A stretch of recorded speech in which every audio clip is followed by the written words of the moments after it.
बिस्मिल्लाहिर्रहमानिर्रहीम। हमारा आज का जो टॉपिक है वो है कि किस तरीके से जो है कोई भी जो डिफेंस के लिए हमारी प्रेजेंटेशन रेडी की जाती है for the purpose of MPhil and PhD, वो किस तरीके से प्रेजेंटेशन बनाई जाए। तो जैसे ही हम लोगों को स्टार्ट करनी है अपनी presentation for the purpose of defence, यानी जो हमारा फर्स्ट सेमिनार भी कहलाता है फॉर पी एमफिल और पीएचडी पर्पस के लिए। तो उसका जो फर्स्ट पेज, ये जैसे ये अभी स्क्रीन शो हो रही है हमारे पास, कि हमें जो उसकी जो है सबसे पहले जो हमने उसकी उसका टाइटल जो स्लाइड बनानी है, ये हम सबसे पहले तो ये कि ये जो प्रेजेंटेशन बनेगी वो पावर पॉइंट के ऊपर बनेगी। और पावर पॉइंट के ऊपर जो प्रेजेंटेशन होगी उसका सबसे पहले जो हमारी स्लाइड होगी वो हमारी स्लाइड होगी टाइटल की। उसके ऊपर हमारा जो टाइटल होगा सबसे पहले, उसके ऊपर हमने सबसे पहले अपना टॉपिक लिखना है, अपने जो भी हमारी यूनिवर्सिटी है उसका नाम लिखना है, अपना नाम लिखना है, अपने जो हमारा सुपरवाइजर है उसके नाम को ऐड किया करना है। उसके साथ साथ हमारा जो टॉपिक होगा थीसिस का वो होगा, ये हमारा होगा टाइटल पेज। और उसके ऊपर हमारी यूनिवर्सिटी का जो है लोगो भी जो है हमने शो करना है। उसके बाद जो है इसका जो स्ट्रक्चर होगा वो इस तरीके से वर्क करेगा कि हमारी जो नेक्स्ट इसकी जो है स्लाइड होगी उसके ऊपर हमारी सारी जो डिटेल होंगी वो हमारा वन बाय वन, जैसे हमारी हमने अपना जो बनाया है साइनॉप्सिस, जैसे जैसे हमारा जो साइनॉप्सिस होगा वैसे वैसे ही हमारी जो है हमने स्लाइड उसके ऊपर स्लाइड्स बनानी है अकॉर्डिंग टू हमारा जो साइनॉप्सिस है। ठीक है, तो साइनॉप्सिस के अंदर भी हमारे पास क्या होता है कि हमने सबसे पहले हमारी शो हो रही होती है, सबसे पहले हमारा टाइटल पेज होता है। उसके बाद हमारे पास जो है नेक्स्ट हमारी जो नेक्स्ट स्लाइड होती है वो होती है उसके अंदर हमारा इंट्रोडक्शन होता है। लेकिन जो हमारी जो हमारा सेमिनार होगा उस सेमिनार के लिए हमें ये बताना होगा जो हमारा टॉपिक हमने लिया है उसको हमने क्यों चूज किया है, why we have selected that particular topic. उसके लिए हमें एक छोटे से पैराग्राफ के अंदर पहले तो हमें ये रीजन बताना होगा। जैसे मिसाल के तौर पर हमने यहाँ पर एक फॉरेंसिक साइंस का हमने जो है टॉपिक लिया है लॉ के अंदर। अच्छा, इसको लॉ के स्टूडेंट्स के लिए खास तौर पे हेल्पफुल होगी क्योंकि फॉरेंसिक लॉ या फॉरेंसिक साइंस जो लॉ के अंदर उसका यूज है उससे रिलेटेड ये बनी हुई है जो हमारी प्रेजेंटेशन है। ठीक है, सबसे पहले हम उसके अंदर अपना रीजन बताएंगे और साथ के साथ हम एक्सप्लेन भी करते जाएंगे कॉन्फिडेंस के साथ ना। अच्छा, उसके बाद एक कोई सी भी आप छोटी स्मॉल कोट ले लें जो आपके टॉपिक से रिलेटेड हो, तो वो आप कोई कोड डाल दें ताकि आपका जो आपकी प्रेजेंटेशन है वो अट्रैक्टिव हो ना। प्रेजेंटेशन को अट्रैक्टिव बनाने के लिए आप थोड़ा डिजाइन वगैरह बनाएं उसके अंदर, और फिर इंट्रोडक्शन आपका आ जाएगा। आपका जो टॉपिक है उससे रिलेटेड जो भी आपका टॉपिक हो लॉ का, या जो भी आपका किसी दूसरे सब्जेक्ट से अगर रिलेटेड आप बना रहे हैं अपनी प्रेजेंटेशन, तो बेशक आपकी वही हो प्रेजेंटेशन। लेकिन उसके अंदर आपने इंट्रोडक्शन अपने टॉपिक का डालना है। इंट्रोडक्शन आपने बिल्कुल ही समराइज वे में डालना है, ये नहीं कि बहुत लंबा लंबा डिटेल के साथ नहीं लिखना आपने, क्योंकि जो आपकी प्रेजेंटेशन है वो आपको ज्यादा से ज्यादा भी आपकी चलेगी आधा घंटा, इससे ज्यादा नहीं चलने वाली। आपने इंट्रोडक्शन के अंदर अपना टॉपिक इंट्रोड्यूस कराना है और उसके बाद एक्सप्लेन बेशक आप ज्यादा कर दें। फिर नेक्स्ट उसके ऊपर आपका आ जाएगा जो आपकी टॉपिक के साथ रिलेटेड, अगर आप लॉ की बना रहे हैं तो लॉ के साथ जो आपका उसके साथ प्रोविजंस रिलेटेड हैं वो भी आपके आपने बताने हैं इंट्रोडक्शन के अंदर। उसके साथ अगर कोई केस लॉ उसके साथ रिलेटेड है थोड़ा सा आपने वो बताना है, उसकी डिटेल्स आपने शेयर करनी है। और उसके साथ अगर कोई रिलेटेड जो आपकी स्टैंडर्ड्स हैं या जो भी आपके रूल्स हैं उसको उनका आपने जिक्र करना है। इंट्रोडक्शन के बाद जो आप स्टार्ट करेंगे आपको अपना बताना है कि आपकी जो थीसिस के अंदर आप करने जा रहे हैं उससे क्या कौन सा कानून रिलेटेड है, कौन से उसके साथ रूल्स रिलेटेड हैं, कौन से केस लॉज हैं जिसको आप लेके आगे जाने वाले हैं, और आपके क्या वो जो आपके पास जो जिन रूल के ऊपर आपका बेस कर रहा है टॉपिक वो क्या है। ठीक है, उसके बाद आपने जो इंट्रोडक्शन दे दिया, अपना बता दिया, सारे रूल्स बता दिए, सारे लॉज बता दिए। अब आ जाती है आपकी problem statement. Problem statement obviously आपने अपने थीसिस का जो भी आपने साइनॉप्सिस सबमिट कराया होगा उसके अंदर आपने लिखी होगी, वही सेम आपने प्रॉब्लम स्टेटमेंट यहाँ पर भी लिखनी है, लेकिन बहुत ही समराइज वे के अंदर ना।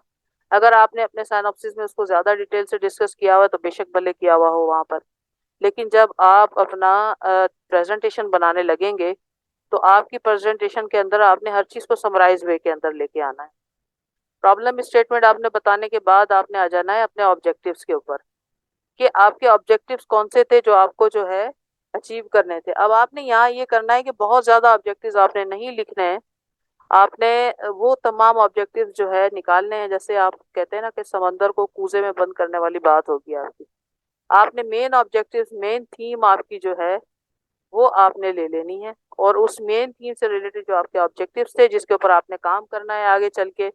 अच्छा, जो फर्स्ट सेमिनार या डिफेंस दिया जाता है वो पहले दिया जाता है, थीसिस बाद में सबमिट होता है ना, क्योंकि अभी आपने थीसिस तो सबमिट नहीं करवाया ना। तो लिहाजा आपके जो ऑब्जेक्टिव्स जिनके ऊपर आप काम करने जा रहे हैं, मेन ऑब्जेक्टिव्स आपने यहाँ लिखने हैं। और उन ऑब्जेक्टिव्स के बाद आपने आ जाना है रिसर्च मेथोडोलॉजी के ऊपर, कि आप अपने रिसर्च के जो ऊपर जो आप कंडक्ट करने जा रहे हैं, कौन सी मेथोडोलॉजी आप अडॉप्ट करेंगे। उसके अंदर आपकी जो रिसर्च मेथोडोलॉजी आप अडॉप्ट करने जा रहे हैं उसके रीजंस आप लिखेंगे कि वो कैसे आपके टॉपिक्स के साथ जो है वो सूट करती है कि ये मेथोडोलॉजी आप अडॉप्ट करें। उसके बाद आपने जाना है कि उसके अंदर आपने बताना है कि आप जो आगे जाके आपके रिजल्ट्स आएंगे सर्वे के, आप सर्वे कर रहे हैं, इंटरव्यू कर रहे हैं, क्या करें आप। फिर आपने उनको एनालाइज कैसे करना है, उसकी जो वैलिडिटी है या उसकी जो रिलायबिलिटी है आपने उसको कैसे चेक किया है, आपने उसको एनालाइज कैसे किया है। क्या कोई आपने सॉफ्टवेयर, एसपीएसएस सॉफ्टवेयर क्योंकि कॉमनली यूज होता है for the purpose of analysis of your research और योर थीसिस, और जो आपका सर्वे रिपोर्ट, ये ज्यादातर उसको एनालाइज करने के लिए जो अभी रिकॉग्नाइज्ड है एक सॉफ्टवेयर वो एसपीएसएस, ठीक है, उसका इस्तेमाल होता है ना। मैंने भी उसी का जिक्र किया हुआ है। अगर आपने अगर कोई जो अपना क्वेश्चनायर बना रहे हैं या सर्वे रिपोर्ट आप जमा कर रहे हैं, जो भी उसके बारे में आपने बताना है, ठीक है। अगर तो आप अपना फर्स्ट सेमिनार, जैसा कि ये जो प्रेजेंटेशन रिलेटेड हम आपके साथ डिस्कस करें, ये हमने क्योंकि थोड़ा उसके अंदर काम कर लिया था तो ये हमने बिल्कुल बीच में दी थी। अभी हमारा जो थीसिस था वो कंप्लीट होने के करीब था, तब हमने, तो हम आपकी जो फाइंडिंग्स वगैरह आई हैं, आपके रिजल्ट्स जो आए, आप उनको भी डिस्कस कर सकते हैं, ठीक है, आप उसमें अपनी फाइंडिंग्स देंगे। अच्छा, अब आप जो है उसके बाद फाइंडिंग्स देने के बाद में आपने कंक्लूड कर देना है ना। रिकमेंडेशन और सजेशंस वगैरह आपने अभी नहीं देनी, ये देंगे आप अपने फाइनल सेमिनार के। फाइंडिंग्स भी आपकी वैसे तो फाइनल सेमिनार के अंदर ही आती हैं। अदरवाइज आपका जो फर्स्ट सेमिनार होता है, आपने रिसर्च मेथोडोलॉजी बताने के बाद में आपने उसको कंक्लूड कर देना होता है ना।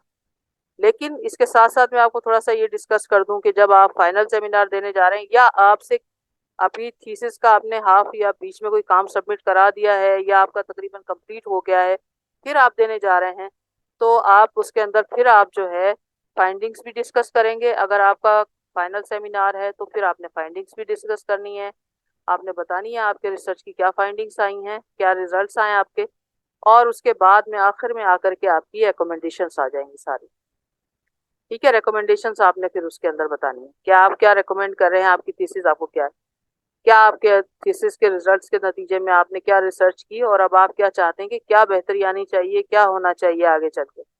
अच्छा, ग्राफिकल जो प्रेजेंटेशन होगी आपकी, ये भी आपकी फाइनल थीसिस के जो आपका फाइनल सेमिनार होगा उसमें आपने लगानी है।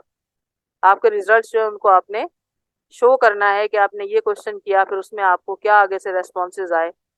फिर उसके बाद जो है आपने जो आपकी लास्ट के अंदर है होगी वो आपकी, आपने बिब्लियोग्राफी यानी कि आपके जो भी रेफरेंसेस यूज हुए हैं या आपकी जो कंप्लीट बिब्लियोग्राफी जहाँ से आपने आइडियाज ड्राइव किए या जहाँ से आपने कोई मटेरियल लिया, तो वो सारा का सारा आपने आखिर के अंदर लिखना है।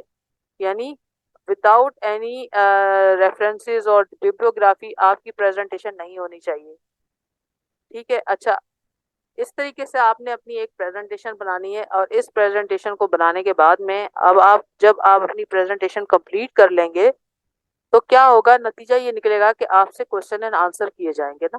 जो आपके पास एक्सपर्ट्स बैठे होंगे, ऑडियंस होगी आपके पास ऑडियंस मौजूद होगी उस वक्त, और आपके पास ऑडियंस जो है आपसे क्वेश्चन पुटअप कर सकती है, वो आपसे सवालात करेंगे। अब आपकी जो प्रिपरेशन है वो इतनी तो ज्यादा होनी चाहिए, आपको अपने टॉपिक के ऊपर इतनी गिरफ्त होनी चाहिए कि आप अपनी जो है प्रेजेंटेशन के ऊपर किए जाने वाले तमाम सवालात के, तमाम क्वेश्चंस के प्रॉपर आंसर दे सके। आपको अपना थीसिस जो है, जाहिर है अगर आपने अपना काम खुद किया है तो साथ के साथ आपको अपने काम के ऊपर कमांड भी होगी ऑब्वियसली। तो तो आपने अपनी कमांड उसके ऊपर रखनी है, तैयारी करने ली है, पूरी आपकी तैयारी होनी चाहिए तब, ताकि आपसे क्वेश्चन आंसर जब हो तो आप उसको कॉन्फिडेंटली आंसर कर सकें। तो ये आपके फर्स्ट सेमिनार, और मैंने साथ के साथ आपको थोड़ा सा आखिरी जो आपका फाइनल सेमिनार होगा उस हिसाब से भी थोड़ा मैंने आपको बता दिया है। लेकिन अलग से एक और जो है वीडियो मैं रिकॉर्ड करूंगी जो कि बिल्कुल कंप्लीट फाइनल सेमिनार से रिलेटेड होगी। उसके अंदर इंशाल्लाह डिटेल से फाइनल सेमिनार के मुतालिक डिस्कस करेंगे। तो यहाँ पर हमारी ये वीडियो एंड होती है। अल्लाह हाफिज।